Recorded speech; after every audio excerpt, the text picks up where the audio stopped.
Hello and welcome back to the DeLuz Brothers, where we try to keep the fight in the family. I'm David DeLuz. And I'm Craig DeLuz. And we're here today, and we're really excited for today's show. Today we're going to talk a little bit about, the governor's recall. What do you think, Craig? Let's talk about that today. Yeah, well, so for those of you who aren't in California, there is currently an effort to recall the governor of the state of California, Gavin Newsom. Now, recalls are nothing new to the state of California. There's been over 40 attempts, but only one has been successful, and that is the recall of Governor Gray Davis. That's right. And right now there is not one, but there are two recall efforts that are currently going on against our current governor, Governor Gavin Newsom. It's actually kind of interesting, Craig, because Gavin literally just got elected in November of 2018, yet he is being accused of all manner of mismanagement of the state and causing the wildfires, causing the infrastructure, causing the homelessness problem, which quite frankly existed long before Gavin Newsom became governor. So, there's that. And then the other thing is both of these campaigns right now, they're relatively recent. September of this year, both of them qualified to collect signatures. Now, each campaign needs to collect about 1.5 million signatures. Yeah, guess what? Not one of them has raised a dime yet, or at least reported raising a dime yet in order to do this. Personally, what I'm looking at is you have the two heads of these groups. One was a Senate candidate against Dianne Feinstein. The other one ran for the Republican nomination in the 52nd Congressional District. So I think these are just some candidates that are trying to get some additional attention. Okay, so what I wanted to break down, and I won't get into who's running or how they're running the campaigns and whether or not they're going to be successful. But that's important, Craig, right? Well, but the point is that I honestly know that a recall is an uphill battle. Whether or not they're likely to be successful is Just part so of the discussion. But I wanted to start by talking about, are there reasons for recalling the governor? Right. Now, the first thing I think that's important to understand is there's a difference between impeachment and a recall. A lot of people say, well, how is it that people who are against impeaching President Trump can be for recalling Governor Gavin Newsom? And a lot of that has to do with a difference. One has to do with high crimes and misdemeanors. The other one just has to do with, if enough people don't like the job that you're doing, you can then in turn be recalled. Thank you, Hiram Johnson. Yes, so I think it's important for us to note that significant difference. Right. But let's talk a little bit about it. And you're right, Gavin Newsom actually got elected not too long ago. Yep. But there are some very fundamental things and fundamental issues that I think that people have with Gavin Newsom that I think we all should have. Tell the people what those are. Okay, well, let's start with the fact that first and foremost, one of the things that he did in 2017 as lieutenant governor, and then again in 2018, was support of the quote-unquote gas tax, or the increase in the gas tax. The California legislature in 2017 against actually the commitment made by the governor that he wouldn't institute any new taxes. It was then Governor Jerry Brown. He said he wouldn't institute any new taxes without going to a vote of the people. Well, once he had a supermajority, guess what they did? They passed an increase in the gas tax, right? And Gavin Newsom pushed and supported that increase in the gas tax. Then when there was an effort in 2018 to overturn it, Gavin Newsom was actually part of the whole campaign that pushed against that. And they did so by saying that if you take money away, if you take this increase in the gas tax away, you're going to be taking away money that's going to go to help bad roads and crumbling bridges, and you're going to be putting public safety at risk. And that's all they talked about. They didn't talk about the fact that it was a camp. They didn't talk about the fact that the whole vote was about whether or not we were going to continue the extension of the gas tax. It was about for them. It was all about, well, they're trying to end road projects. Well, then, as soon as it failed, this year, guess what the governor does? He comes in and he steals money via executive order from the gas tax, from the quote unquote crumbling roads and bridges and infrastructure, in order to institute some green initiatives that have nothing to do with our crumbling roads. So I think that's item number one on the list of reasons why. Because quite frankly, we the people, people decided, they said, okay, well, you know what? You guys made it about the roads. We want support for the roads. So we'll go ahead and allow that money to go to that. And Craig, then they turned around and stole the money. Craig, we elected 62% of Californians voted for Gavin Newsom. Look, at the end of the day, we elected him to govern, and you've got to make decisions. To steal money. He's not stealing money, Craig. David, he got elected saying this money is going to go to fix roads and bridges. And then, as soon as he got elected, as soon as it was passed, he then took the money that was supposed to go to the roads and bridges. Craig, I can't argue that particular decision. Okay. Because, hold on. That's point number one. We were going over points why he should be recalled, right? Okay, go ahead. I let you make your whole case why he shouldn't, but we were going over points. So you've conceded point one. All right. No, I didn't concede anything. I'm sorry. You just said you couldn't argue against it. You cut me off before I could provide an argument. But just go ahead and finish your argument. Argument number two. When he was running, he said that he would abide by the will of the voters when it came to the death penalty. Right? He said, hey, there was an initiative that was on the ballot that said, okay, we want to streamline the death penalty. There was one that said they wanted to get rid of it. There was another one that said they wanted to fix it and streamline it. Right? Guess what? The one that said they wanted to get rid of it failed. The initiative that said they wanted to streamline it passed. So what did he then turn around and do? He put a moratorium on the death penalty. Not only did he put a moratorium on the death penalty, but then, what was it, about a month or so ago, he goes and he commutes the sentences of over 21 murderers. Commutes their sentences. Now, how is that not against the will of the people? They're still serving time, though. Commutation doesn't mean that they get out of jail. Just remember that. It doesn't mean that they get out of jail. He commuted the sentences of 21 murderers. Now, as well as he went against the will of the people and his own word, by the way, and got rid of and has put a moratorium on the death penalty. Craig, as someone who also is morally opposed to the death penalty, in part because the way in which the justice system tries and convicts people is not just, it's not fair, and poor people and people of color get disproportionately sentenced, and the death penalty it's been proven, Craig, there are record numbers of exonerations and reversals of death penalties. The problem is that the death penalty is a permanent punishment, and you can't come back from someone who's been executed. You can't turn around and grant them life again. So, if we're not getting the justice system right, I think the governor was right to turn around and put a moratorium. He didn't change the law. He just said, during my term, we are not going to kill anybody because we can't guarantee that the way in which the death penalty is applied is fair or it's just. Okay. So this is a person, once again, though. Now, mind you, this is the guy who said he was going to abide by the will of the people. He is abiding by the will of the people. And the people voted, and then he turned around and put in a moratorium. I think that is reason enough. I'm not saying that he broke a law.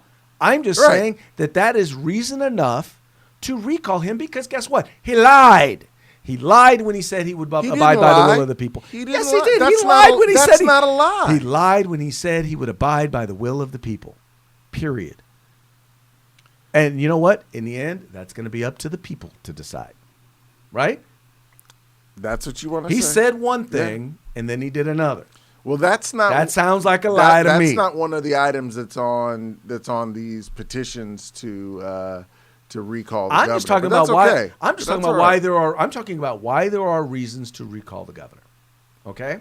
But Craig, there aren't any real reasons to recall the governor. These are policy differences, but that doesn't rise to the level of wanting to remove him from office. Period. I think that when someone says one thing when they run, and then they turn around and do another thing when they get elected, I think that's a reason to recall them. But quite frankly, a lot of it just has to do with the fact that if we don't like the job that he is doing, right? So we probably should have recalled Pete Wilson when he said we're going to create a California for everybody, and then he passed 209 and 187 and 227. You had the opportunity to do it, and you chose not to. Look, Dave. I just think this is a colossal waste of time. It's going to cost $81 million in order to run this election. And you know what though? It's going to fail miserably. Can I get into the next item? The next item, he said when he was campaigning that he was going to put an end to the bullet train to nowhere. And guess what? Guess what he decided to do? Then he turns around and he says, oh, yeah, no, we're going to go ahead and fund the bullet train from Fresno to Bakersfield. Now, let's just be honest, with all due respect to my friends who live in Bakersfield and live in Fresno, who in Fresno is in a hurry to get to Bakersfield? Who in Bakersfield is in a hurry to get to Fresno? And why should it cost billions of dollars? Hey, my frat Keith billions, not millions, billions of dollars. The problem here is, David, is that there is a pattern that he has of saying one thing and then doing another. What are you supposed to do when you've already started digging in? Shovels are already moving, and you've made a commitment in billions of dollars there's this property. There's this old saying. Stop digging. When you're in a hole, stop digging. When you find yourself in a hole, stop digging. I get that, Craig, but at the end of the day, there are jobs, there have been land commitments and everything else that has been done around this project that you got to finish part of it. And I think the governor's made a commitment to see if this thing is really going to work. We're going to do this one section, and then we'll figure out what's going to happen after that. But I think because you've got a situation where you've made all these commitments, you've made all this land purchases, land acquisitions, and you've made all these other commitments, we've got to do something. I love you, bro. But nah, sometimes you just have to cut your losses. And that's where we're at on this. So once again, I think of any of the things that we're talking about, right? I don't think that any one of them is a policy difference. But the problem is that there's a consistent pattern, right? Another great example is the fact that even though we have what, a $21 billion supposed surplus, why does he keep wanting to increase taxes? Why does he keep wanting to find places? And the worst part is that in a lot of these taxes are going after the segment of the California population that's the most heavily taxed, that pays over 60 to 70% of income tax in the state of California.